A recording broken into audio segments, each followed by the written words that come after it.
سبحان اللہ. جنہوں نے زیارت کی ذہن مقدر جو نہیں کر سکے اللہ انہیں بھی زیارت نصیب فرمائے. آمین ثم آمین. مسجد قباء اسلام کی پہلی مسجد ہے اللہ اور یہ وہ مسجد ہے کہ رسول پاک صلی اللہ علیہ وسلم جب ہجرت کر کے آئے تو یہاں پہ 14 دن آپ نے قیام فرمایا. سبحان اللہ. مسجد کی تعمیر بنیاد خود رکھی اور طبرانی کی حدیث پاک ہے صحابہ کہتے ہیں ہم نے دیکھا پہلی اینٹ حضور نے رکھی، اس مسجد کی دوسری اینٹ صدیق اکبر نے رکھی، تیسری اینٹ فاروق اعظم نے رکھی، چوتھی اینٹ عثمان غنی نے رکھی اور پانچویں اینٹ مولا علی نے رکھی. سبحان اللہ. مسجد بھی تعمیر ہو رہی ہے اور خلافت کی ترتیب بھی بتائی جا رہی ہے. سبحان اللہ. اس مسجد کا اس مصلی کا میرے بعد کون کس ترتیب سے وارث بنے گا؟ سبحان اللہ. تو وہ مسجد قباء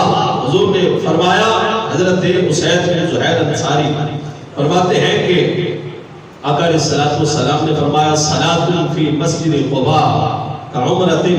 فرمایا جس شخص نے مسجد قباء میں نماز ادا کی اللہ اسے عمرے کا ثواب عطا فرمائے. سبحان اللہ. دوسری حدیث پاک میں لفظ ہے فرمایا کہ من تظہر فی بیتہ ثم اتی مسجد قباء. جس شخص نے اپنے گھر سے جو وضو کر کے چلا، اب جو یہاں سے جاتے ہیں جہاں پہ ان کا خیمہ ہے جہاں پہ ان کی رہائش ہے وہاں سے وضو کر کے چلے، جو وہاں کے رہائش پذیر ہیں وہ اپنے گھر سے.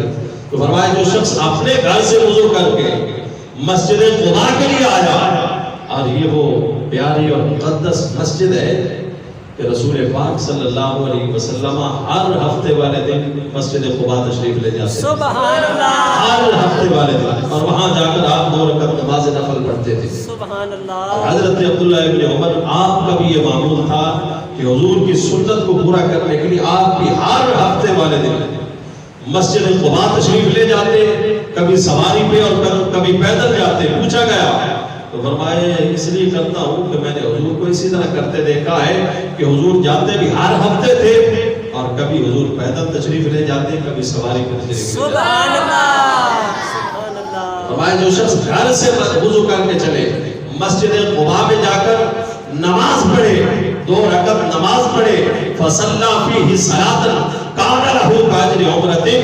جس نے 2 رکعتیں اس مسجد میں پڑھ لی اللہ اسے کامل عمرے کا ثواب عطا فرمائے. سبحان اللہ.